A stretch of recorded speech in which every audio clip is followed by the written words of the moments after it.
cái đây dòng dương khang ra chiên nằm kia mấy kia cả thọ nâng bán phân tông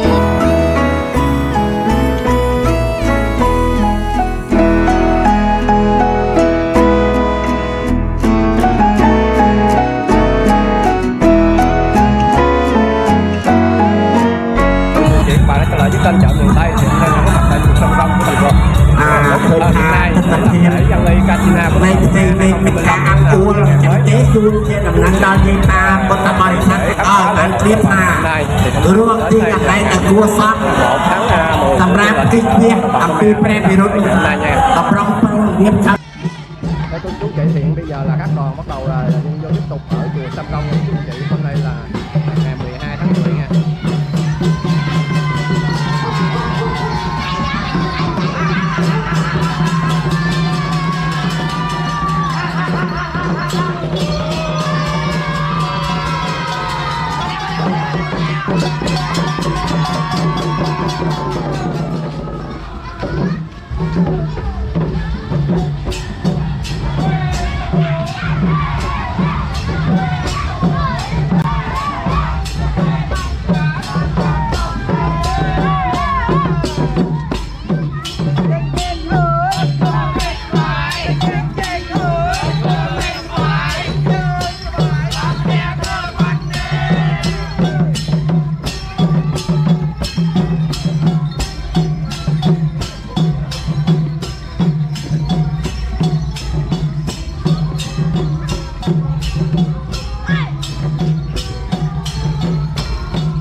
ចូលមកកាន់អារាមដ្ឋានវត្តបន្ទប់វងខ្នាតសម្រោងមិនគោលទៅដោយរថយន្តក៏បានមកចូលមកស្ថានភាពស្រាប់តែចូលដល់ប្រជាពលរដ្ឋបរិខារដល់អកតនទានបានមានសម្រាប់បានខេត្តផ្កាយមានបានបន្តយ៉ាងស្រស់គួរจะទីចាក់អារម្មណ៍ឃើញថាខែនៅអង្គការអមអកតនទានជួនអារាមដ្ឋានវត្តបន្ទប់វងខ្នាតសម្រោងនាពេលនេះអាស្រ័យដល់ប្រជាពលរដ្ឋបរិខារមានការតម្រង់បំរុងស្រាប់ដោយចំណែកតែជាពលរដ្ឋក្រុមរៀបតាមទទួលបដិសង្សារចំពោះអកតនទាននោះយ៉ាងអាចបាននិយាយមកថាយើងរៀបតាមនេះមានប្រវត្តិអកតនទានមានប្រវត្តិអកតនទានសូមអរគុណលោកអ្នកដែលជាសភាទាំងជាបរិស័ទហើយទាំងឯអកតនទានក្នុងវិធីនេះដល់ស្រាប់តែកម្មពេលផ្នែកឯកនៅក្នុងរឿងបីនៅในงานมาเซ่ตกดังในดังตรงไปแค่เส้นดินลนมันยังไงจะเอาใจทำยังไงก็โม่โอ้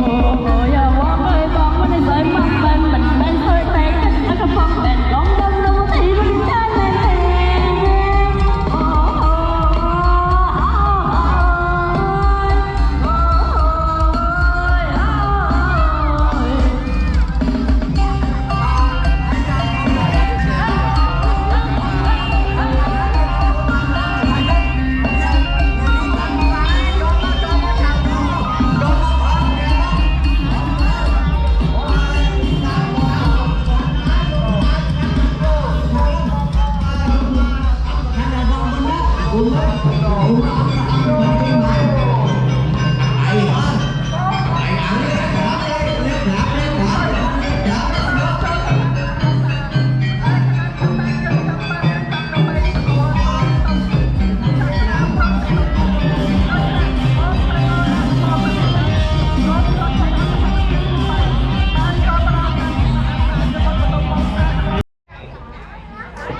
Rồi bây giờ cái đoàn kế tiếp sẽ đang bắt đầu tiến vào bên trong vũ trường của chú anh chị. Bây giờ thanh chỉnh đang đến gần để ghi lại những hình ảnh ngày hôm nay để gửi đến cho bà con cô chú xem ha. Cái lễ hội của đồng bào Khmer sau khi mà để dân đèn nước xong thì các đoàn này sẽ đầu chuẩn bị dân bông đại lễ dân y và sau đó là đua ghe ngo đó của chú anh chị. Bây giờ thì trong cái tháng 9 này nè bắt đầu là để dương bông nữa chú chị, dương bông dương ly Katrina đó chú chị. Đây thì bây giờ mình xem ha.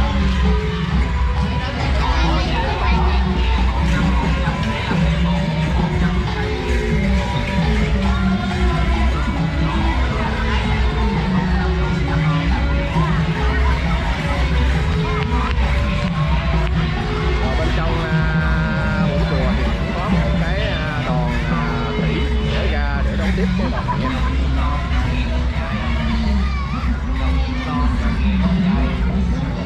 Đó là dài đó. Ở bên trong này là cũng có cái đoàn này là chuẩn bị ra đón nha.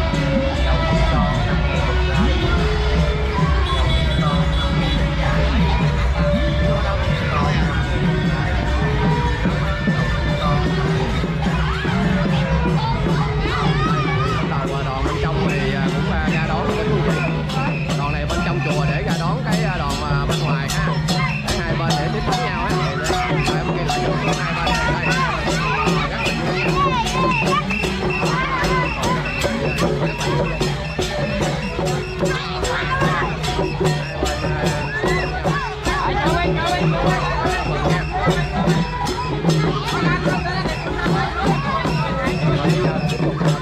Bên trong nữa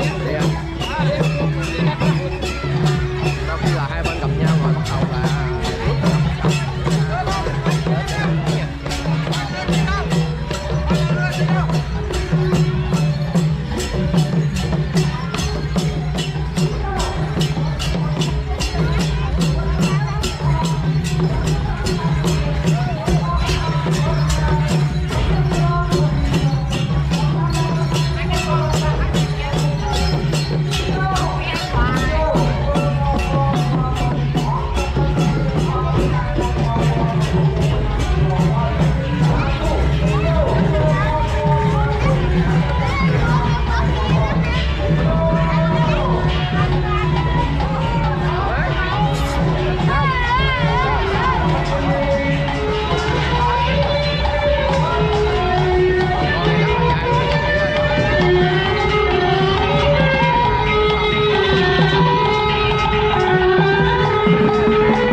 Trời chỉ mưa nhưng các đoàn đã vô một lượt một cho nên rất là vui ở khu vực này.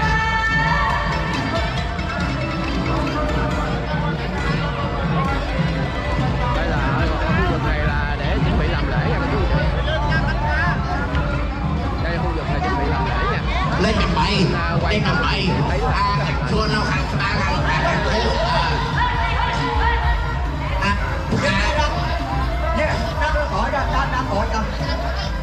anh đi anh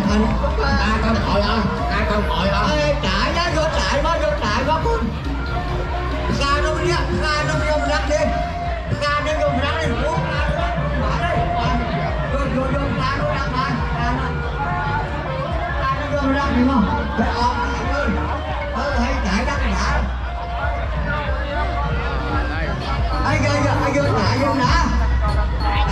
subscribe cho kênh Ghiền Mì Gõ để không bỏ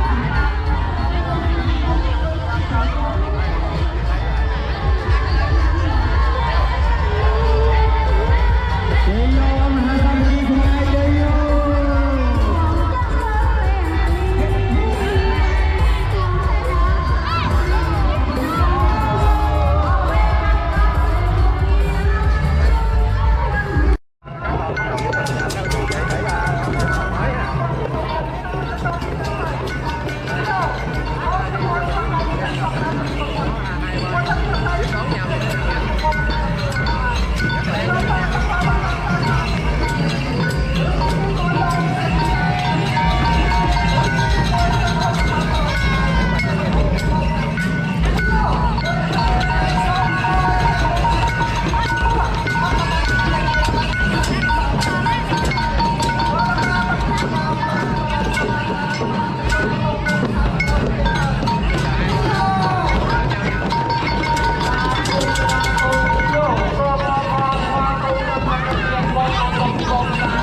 Hãy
subscribe cho kênh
Ghiền Mì Gõ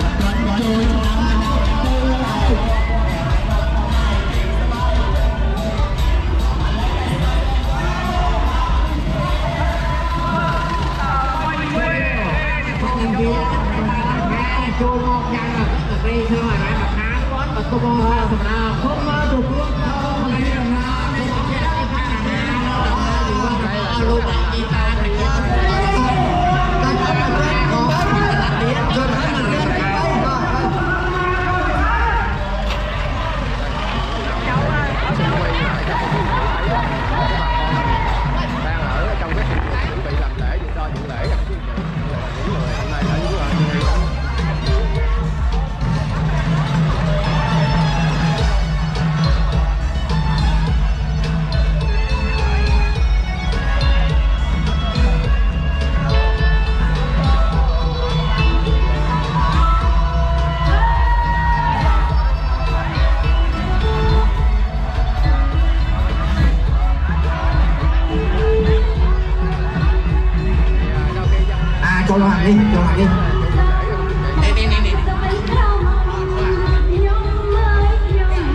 คนเรียงใส่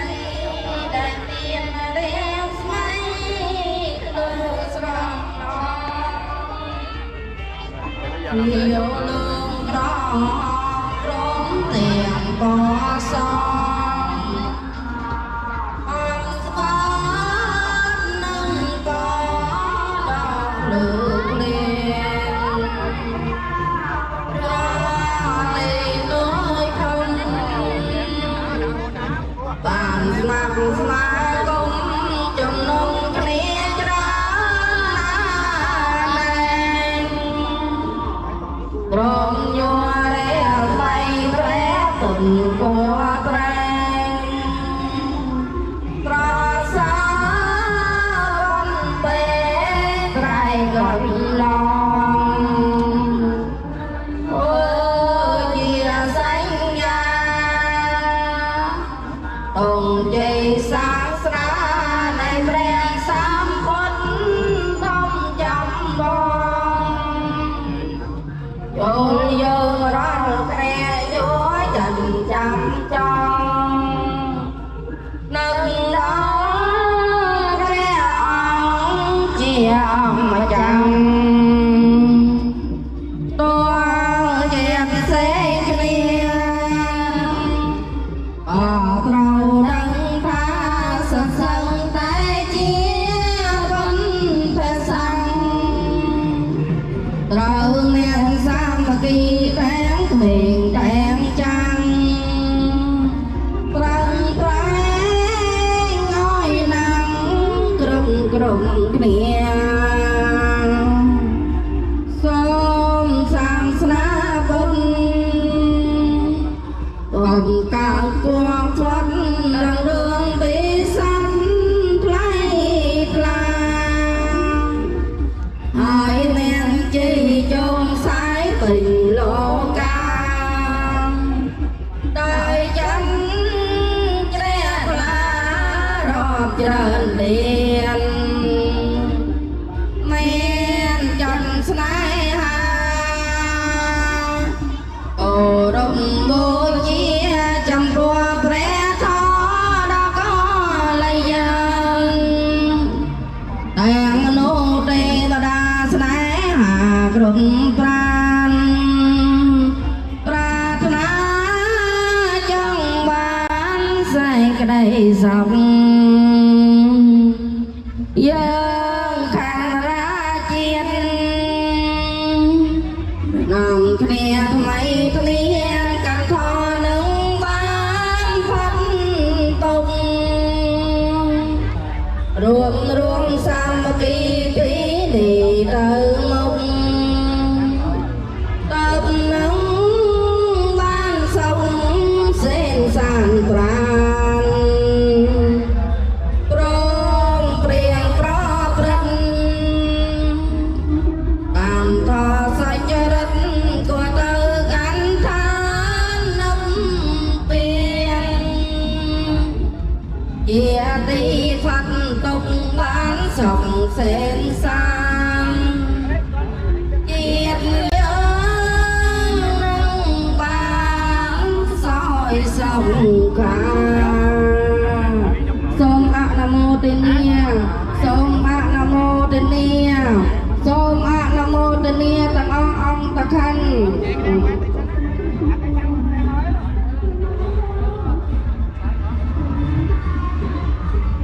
Bồ Tát Sa Thế Ca Việt Tao Ngã Tao Sa Ma Sa Buồn Sa Nam Bồ Tát Sa Thế Ca Việt Tao Ngã Tao Sa Ma Sa Buồn Sa Nam Bồ Tát Sa Thế Ca Việt Tao Ngã Tao Sa Ma Sa Buồn Sa Thế Yang Te Wa Manusa Nang Jayo Tao Para Chito Maya Rasena Mikanta Samanta เวียตสยอจเนธาติเมตาปาตานาวาจังเสตวานาจักขุมาเพียเวียเพียวังสังสรันโตต่อปัจจักของวิสาบายะปริยาปานาติสาทานังหิตายะจะฟังพายะจะปอนเตกันจังวิสาตวาปรตันตาเปนามเมอภิเษกเกสัพพุทธานังอังกาปัตตะกัมโมติสนาคัตตังสมังกะเลสกพิยตังส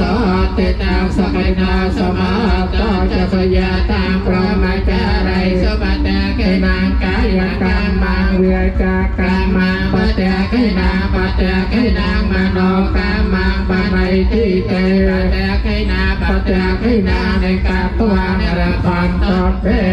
ปัตตะกิเนเตปลาภิยาสกิตาวรวะปัตตสาสเนอารมเกียสกิตาอัตสาสะเปเนเตปิเนเตลายเตียงมรเตสตรีโนจลบานนาพระยายปานเราสกเรสอบเจอจำรันพระประเบิดพระศาสนาเจอกับไอ้แม่นรกไอ้บานเราสกเรสอบพร้อมเตียงเยียนแต่ไทยตกนี้ให้อังกฤษทะเลหลักที่เจอมาไอ้ญี่ปุ่นจะอธิการมอสเอากินเราหาหน่อยเลยตามันชอบทำเราบอกเยอะดับใบเวประเกตจงพอประกอบในซองได้ประองคงจำพระภาษาอริยไตรใบแพงแค่ดุจในหายเรียนติจตุนหนึ่งพระบิดาซองเราบอกเยอะก็พระองตรงประเตียนเราบันสสายจงพอเรามาจากองค์ท่านเตียนประใบพระพาองค์ท่านเตียนประใบนี้เราบัดนึกเคยเราบัดอนาจังตกแต่งนั้นอนัตตาจีเราบอกมันเตียนเมมปุ๊บก็เจลีโรตรสบัดเด็กเมียนพลังษาเพื่อต้องเอาจีเราบอกเมียนพลังษาดับใบนักต้องทุกครองประพุทธศาสนาเกี่ยวปัญญาในพิสราบจะตีปนปนนักอาศัยระบบของผมแอดโดยในให้กรมครัวซาระบบปัจจัยมูลบอกบางโซลโซลมูลเหมือนเทคนิคจะไอจิคันเริ่มเริ่มนักกรรมทีบรรอังกัดนักเรียนก็เรียนขบวนนักให้ชั่วบอกกันขบวนบทตุวงซาสำหรับระบบเยอะก็เมียนตรงไตรสบายจีวรปรุงเตงบริหารยังตื่นขึ้นตื่นเต้นยังสนุกสนองให้หอมอับตาอังกัดนักเรียนชั่วบอกกันวัดบทตุวงซาสำหรับระบบเยอะហើយមានភ្លេងពិនពេប្រណិបគួងស្គរទូតន្ត្រីឆយ៉ាំព្រមទាំងកុមារាកុមារីយុវជនយុវតីបញ្ញវត្តបញ្ញនារីរៀបចំនៅអង្គការរចនាដោយវិចិត្រវិក្រមហែហងអមដំណងដែលខណ្ឌព្រានធ្វើបង្កើតវត្តបន្ទុកវងសាសម្រាប់របស់យើងដើម្បីវេប្រគេនចំពោះព្រះពុទ្ធអដែកសំព្រះព្រះអង្គកចឹងព្រះភាសានេះព្រៀបដូចជាប្រកបទៅដោយវិយោគបងរំភើយប៉ះចុករូបជាតិទាំងឡាយដែលកំពុងស្ថិតនៅតាមក្នុងវិថីបញ្ចេញសម្លេងយ៉ាងពិរោះរណ្ដំធ្វើឲ្យមានមនោភាពឬសម្ព័ន្ធភាពក្នុងកិច្ចការរហែអង្គការតាទៀនឈ្មោះបង្កើតវត្តបន្ទុកវងសាដូចជាកំពតកោស័យបោះអតីតក្រសែតនៅលើអាកាសវិហារវិទ្យាល័យស្រាប់តែឆ្លៀតចំកណ្ដាលជំនុំសពវត្តបន្ទុកវងសាសម្រាប់បងយើងជាសពតែស្មោះអត់ចំពោះប្រការណាអង្គណាមួយឡើយថាគុំការជួបអញ្ចឹងអង្គទៅគុំតាទៀនក៏ដែរហើយកាលណាឯងគុណធ្វើកាច់ចប់គឺទៅអង្គទី1ទៅវិញណាកុំច្រឡំនេះទៅកូនក្មួយណាកុំច្រឡំនេះអង្គទី1ទៅតាមទី1ហើយដល់មកទី2បញ្ហាកម្មការរៀបចំបានហើយក៏ទៅទាំងអង្គនេះចាំបានទេ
đây sự tập trung lâu tại đây sự thực hiện là nói chuyện để xem đây hôm nay này cho những chương trình để trong phương án